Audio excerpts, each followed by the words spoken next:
chaque pas, à chaque trépas, à chaque geste, à chaque Alors à test. cette époque-là, non, mais aujourd'hui, oui, si j'ai mal dormi ou si voilà, c'est bientôt l'heure de mon cachet, ou ouais, il y a des fois où je sens que je suis pas bien, quoi. Enfin, c'est quand même la deuxième cause de handicap moteur en France après l'AVC. Et tout au début, tu te ressens pas comme handicapé parce que tous les malades, de, enfin, tous les malades connaissent une période au démarrage des traitements qu'on appelle la lune de miel, où on a identifié le problème, enfin, t'as moins de dopamine, on va te donner de la dopamine et tout va bien. Et c'est vrai. Et c'est vrai que c'est une période où tout est beau, enfin, tout va mieux.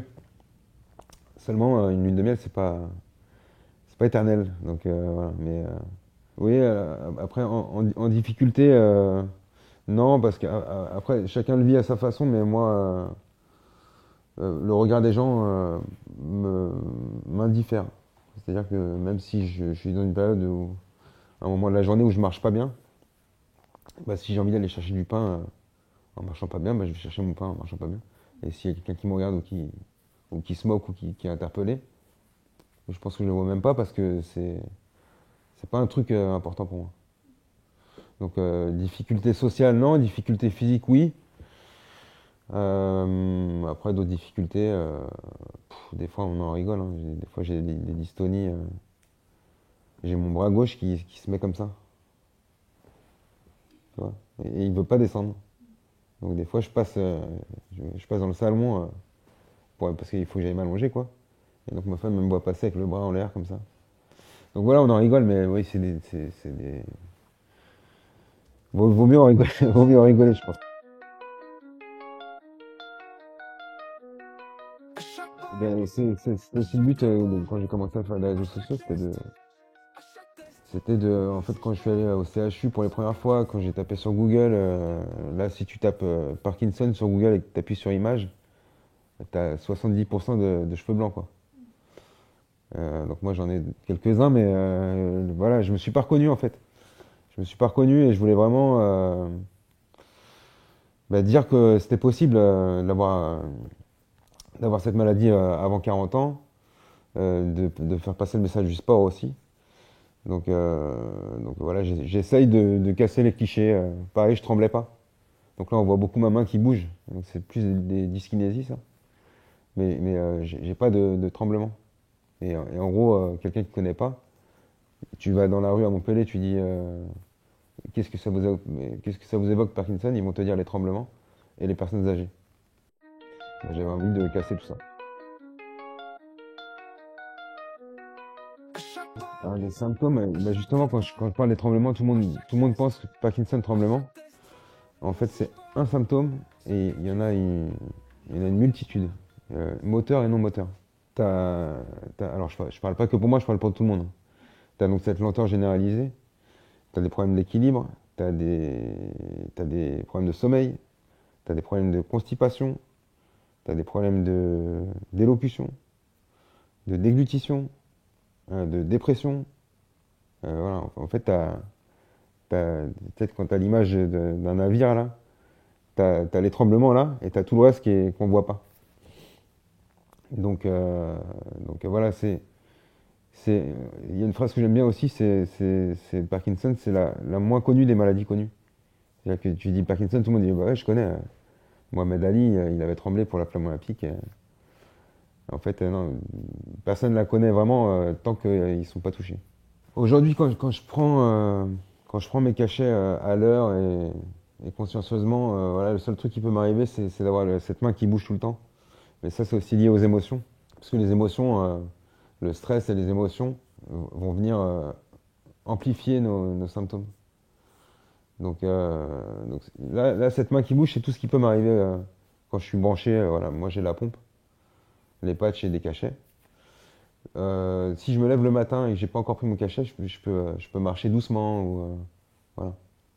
Mais en gros, aujourd'hui, mes traitements répondent parfaitement à mes symptômes.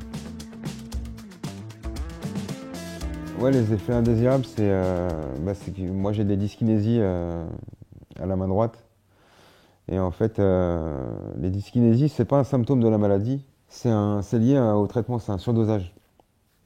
En fait, ce qui est compliqué, alors on essaye tous d'atteindre l'équilibre parfait si tu veux. Toi, tu es ici à l'équilibre. Moi, j'ai une carence en dopamine ici. Donc en fait, mes cachets, ils vont venir avec de la dopamine synthétique, la dopamine fabriquée, ma gélule, quoi. On va me donner le bon dosage pour arriver à peu près ici. Tu vois, pour que j'ai le même taux de dopamine que toi. Et que du coup, bah, ça, je- je- j'ai une motricité normale. Mais avec les traitements, avec la fatigue, si j'ai bien dormi, si j'ai pas bien dormi, si je suis stressé, bah, des fois ça amplifie. Donc des fois, je vais dépasser l'équilibre. Et donc là, je suis en surdosage. Et c'est là que j'ai des mouvements involontaires. Donc c'est des dyskinésies qui sont des mouvements involontaires qui sont un effet indésirable, si on peut appeler ça comme ça. Alors, quel conseil j'ai deux réponses parce que déjà, quand tu apprends une nouvelle comme ça, enfin, limite, j'ai envie de dire, j'ai pas de conseil à donner. Chacun le vit à sa manière et chacun le vit aussi selon sa situation professionnelle et sociale et tout ça. Quelqu'un qui est déjà pas super heureux dans sa vie ou qui vit tout seul, voilà. C'est peut-être plus difficile à encaisser pour lui que pour moi qui avait déjà ma maison, mes enfants, voilà. Là-dessus, bah, faut déjà encaisser le truc, quoi. Donc il n'y a pas vraiment de conseil à donner. Après, le conseil que je donne quand même, d'en parler. D'en parler, c'est comme une grosse mauvaise nouvelle, donc il vaut mieux extérioriser le truc, en parler. Il y a des lignes d'écoute chez France Parkinson, pour ceux voilà, qui savent pas à qui en parler, faut en parler à son entourage. Il y a des gens comme moi aussi, je suis pas le seul à faire des réseaux sociaux là-dessus. J'essaie de répondre à tous ceux qui m'envoient des messages. Il y en a plein qui se posent des questions ou quoi, donc voilà. Mais ouais, le conseil principal, c'est de le sortir, d'en parler, et puis voilà. Et je pense que ça fait partie de l'acceptation, le fait de le dire aux autres. Ça m'a aidé, ouais, ça m'aide tous les jours, le fait d'être heureux déjà dans sa vie de base, sans parler de santé. Donc c'est déjà une pierre énorme de- comment on dit, de fondation. Après, le reste, quand tu as la fondation qui va bien, le reste, même quand ça va un peu moins bien, tu as toujours la fondation enfin, quand tu as des bases solides, voilà. Et je dis pas qu'il peut m'arriver tout et n'importe quoi, mais je dis qu'avec les fondations que j'ai dans ma vie, bah, j'ai peut-être encaissé plus facilement que si j'avais eu voilà, une vie un peu différente. On me l'a déjà demandé, enfin, on m'a déjà posé cette question plusieurs fois. Et en fait, c'est pas un choix. C'est pas un choix, je pense que c'est une question de vision de la vie. Et puis il y a aussi une question de nature. Moi, avant d'être malade, j'étais déjà souriant tout le temps. Voilà.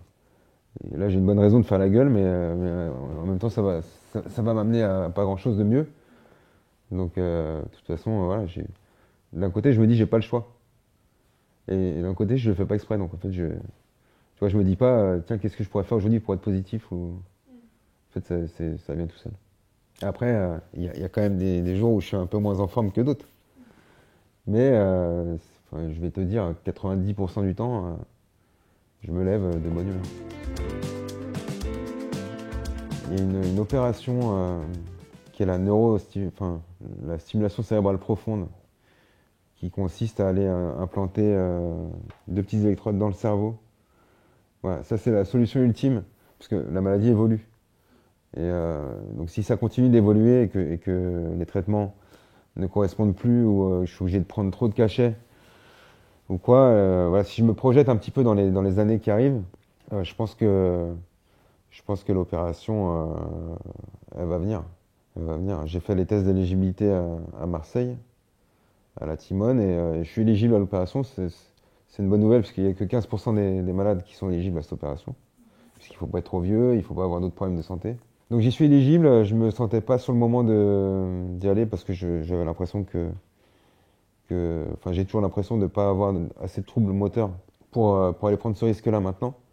Mais si l'évolution continue et que ça commence à m'empêcher de faire du sport et je me sens vraiment handicapé, je pense que j'ai un problème. À chaque pas, à chaque trépas, à chaque geste, à chaque test. Ne juge pas ce que tu vois. Ne regarde pas ce que tu crois. Dans la petite pompe, dans la petite sonde.